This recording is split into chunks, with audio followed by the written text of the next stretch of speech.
What's up everybody, Jamie here from sharonatsea. Hey, many of you know me as the guy that's lucky enough to be married to Sharon at sea. Now over the years, Sharon and I have been lucky enough to take a lot of cruises. And I've learned a lot of valuable lessons over that time on how to make sure that I have a great cruise. But in order for me to have a great cruise, the first thing I need to worry about is making sure that Sharon has a great cruise. So today I'm here to share some of my best tips to make sure that your wife or your partner has a great cruise, which in turn will make sure that you yourself can have a great cruise right after this.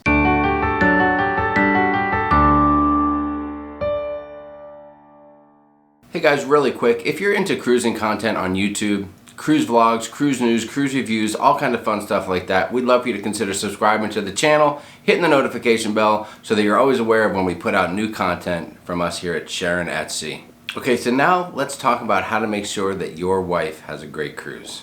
Alright, so let me start off with this, okay? During the video, I'll be using terms like husband and wife. Now, I get it, it's 2019. There are a lot of alternative, different relationships out there. So for me, it's a husband and wife deal. For you, apply it however you see fit. But I just want to clear the air on that. Don't send me any emails saying, Jamie, you're not in touch. I get it. I'm hip. I'm with the program. But for the video today, it'll be husband and wife terminology that I'll be using.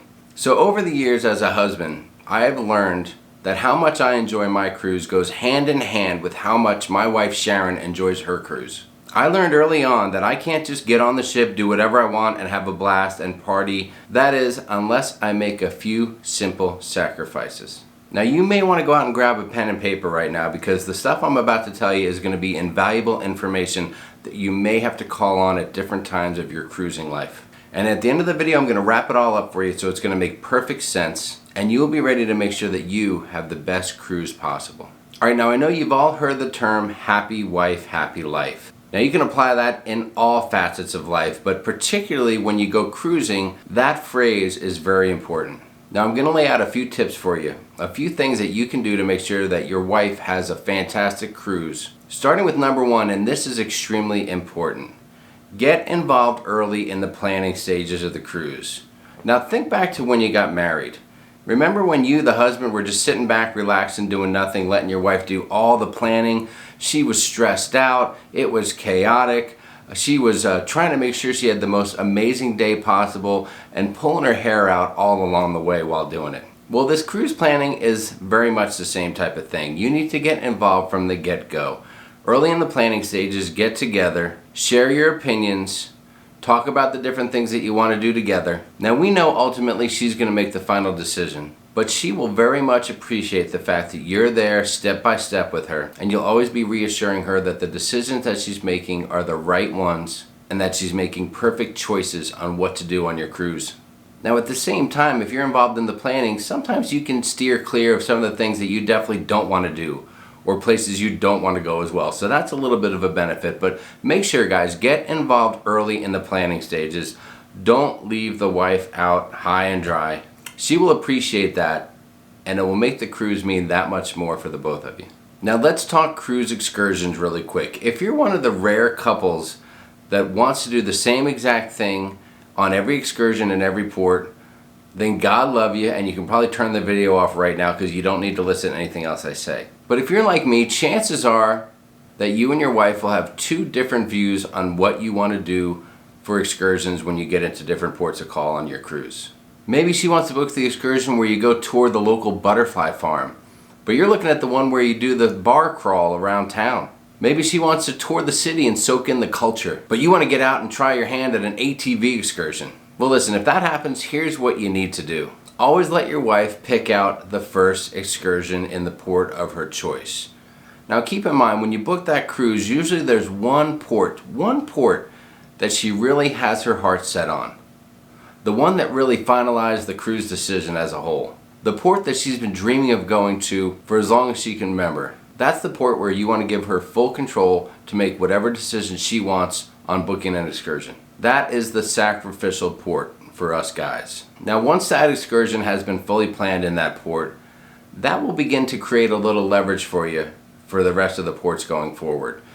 Maybe port number 2, you have a little bit of input. You have a little say in what you want to do. And if you're lucky, you'll have a third, maybe even a fourth port on that cruise where you may be the one that gets to call the shots. And if you followed this rule and let her make all the decisions on port number 1, the port of her choice, maybe, just maybe, by the end of this cruise, you will have been able to book your dream deep sea fishing excursion or something like that. So make sure she gets the call, first excursion, port of choice, and that'll help you to make your decisions later on in the cruise. Now the next thing, and this is extremely important, formal night or elegant night as some refer to it. I have learned that this is quite possibly the most important evening of the entire cruise for your wife. And the crazy thing is, it usually happens twice. Now in my case, Sharon loves to get dressed up. She looks forward to it, she puts a lot of effort into it, she plans it out, she spends time looking at different dresses, buying a new special dress for each evening, all that kinds of stuff. And you may go through the same exact thing. Now hey guys, maybe you're the kind of guy out there that likes to get dressed up too,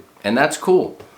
But if you're like me, and what I believe to be most of the husbands out there, you are not a big fan of formal night. And if that's the case, now here's a possible solution to dealing with formal night or elegant night on the cruise. Alright, the first formal night is all hers. This is the evening that you fully sacrifice. This is the night where you get dressed early.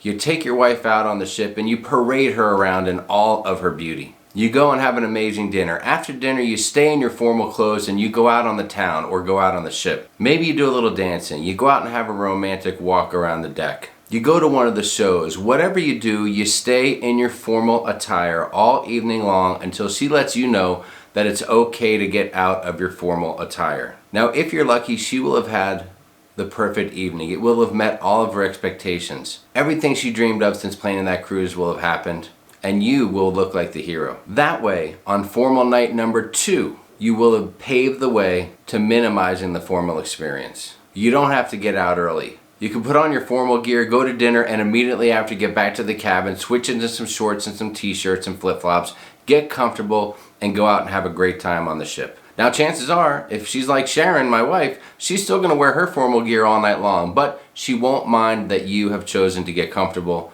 because she'll still be thinking about the amazing time she had on formal night number 1.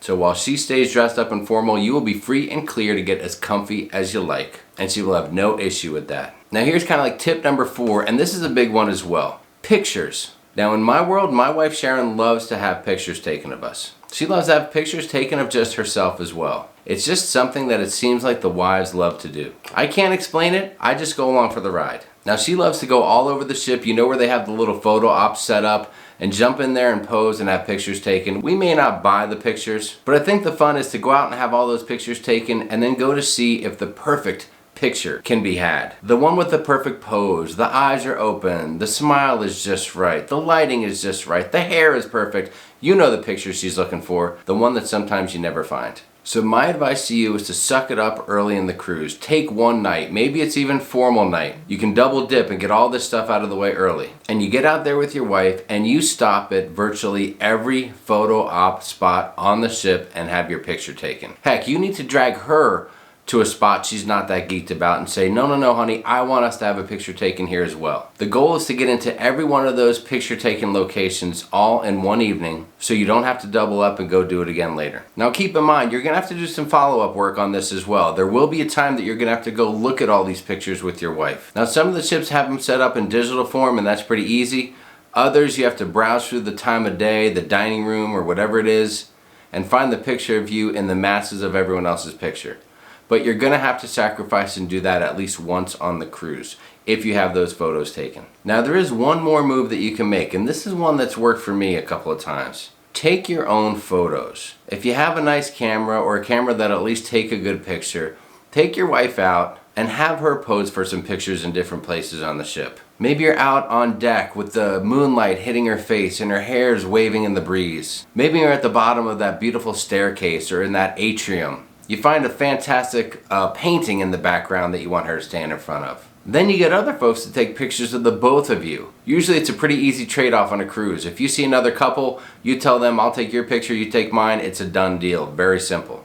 Don't be afraid to do that. Ask others to take your photo. Now, if you're lucky, and if you can do that, maybe, just maybe it'll get you off the hook from going to take all the other photos. You might have to combine the two as well. I don't know. But make sure that you do that. Your wife will love the attention. It's something that'll mean a lot to her. And when you do that, it'll just make your life easier in the long run. Now finally, I've got one last great tip for you guys, and this is one that I do on a regular basis now. It's part of a pretty normal routine for us. Every day on the cruise is a new day, and you have to start the day off right. Now I'm willing to bet that most of the guys out there watching this video can get up, hop out of bed, and within 5 minutes have shorts on, a t-shirt, maybe you can take even a rinse off shower, and you can be out and about doing things out on the ship. Now I don't know about you, but my wife does not work on the same schedule as I can. Usually, in the beginning of our cruising, I would be ready to go in about 5 minutes. Then I would spend at least the next 30 minutes asking her if she was ready to go. That was never a good thing. It never had a good ending. And within an hour after getting up, we were already butted heads. I've already made her angry. Breakfast has been delayed, and we start off on the wrong note. So instead of doing that, I started my own routine. So what I do is I get up whenever we wake up. I'm always the first one awake. And at that time I will hop up, maybe take a quick shower, throw some clothes on, maybe Sharon's starting to wake up, maybe she's still asleep, and I just get out of the cabin. I go out and take a lap around the cruise ship. I go and see what's going on. Maybe I sneak out if it's late enough in the morning and have a little Bloody Mary to start the day. Nothing wrong with that on a cruise. If I'm hungry at that time, I'll grab a little bite to eat. But then I'll grab a couple plates, and on one plate I put a couple cups of coffee. On another plate I load up with some pastries, some Danish, maybe a muffin, maybe I throw on a little ham or some bacon as well, and I bring all that back to the cabin. So when I show up 30 or 45 minutes later, now hopefully Sharon's up and getting ready to go, but even if she's still crashed out, she gets to wake up to me bringing her breakfast in the cabin. And guess who at that time is the hero? This guy right here. Now I get it, you're saying, but Jamie, room service can bring breakfast to you too. Yeah, I understand that. But room service doesn't replace me personally bringing breakfast to my wife while she's still waking up or getting up around the cabin, or maybe even just still laying in bed. Serving your wife breakfast in bed on the cruise ship is the perfect way to start a day, and the perfect way to make sure that she wakes up on the right side of the bed. Now I know what you're saying, Jamie, why do I have to make all the sacrifices? Can't she make some sacrifices for me? Well, first off, we all know that's not going to happen. But more importantly, and this is why you do all the things that I just talked about.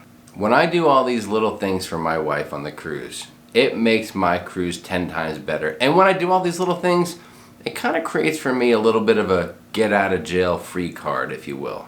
Now, yeah, I would love to get on the ship and party like a rock star for 7 straight days, but it just won't play out like that. But when I do all these little things for my wife, when I make sure that she has an amazing cruise from start to finish, in turn, that's going to make sure that I have a great cruise as well. So maybe that one evening when I leave the cabin for just a few minutes, honey, to run out and get some fresh air, and I end up coming back 2 hours later, I'm not going to get in any trouble for that. If I accidentally overspend past my allowance in the casino, I'm not going to get in trouble for that. If I have a few too many adult beverages, I'm not going to get in trouble for that. But guess what? Instead of getting yelled at, instead of having my wife be mad at me, you know what she's going to do? She's going to turn to me and she's going to say, "It's okay, Jamie. It's your cruise too. I love you and I hope you had a good time." And that, my friends, is why we do all the things we do to make sure that our wife is happy on her cruise. I'm not kidding when I say happy wife, happy life. So make sure that you make these little sacrifices as well and have the best cruise possible. Hey, thanks a lot for watching the video. I hope you get a little something out of today's tips. If you haven't done it yet, before you check out of the video, please hit the subscribe button, turn on the notifications, make sure you always know when new content's coming out. We have a lot of new stuff coming up down the pike here. Make sure you check us out on Facebook at Sharonatsea Cruise Crew. Join us every Monday night for our Monday night live show. Jump in the chat, say hi, and have some fun. And from everyone here at Sharonatsea, myself, Sharon, and Matthew, thanks again for watching, and until next time, happy cruising.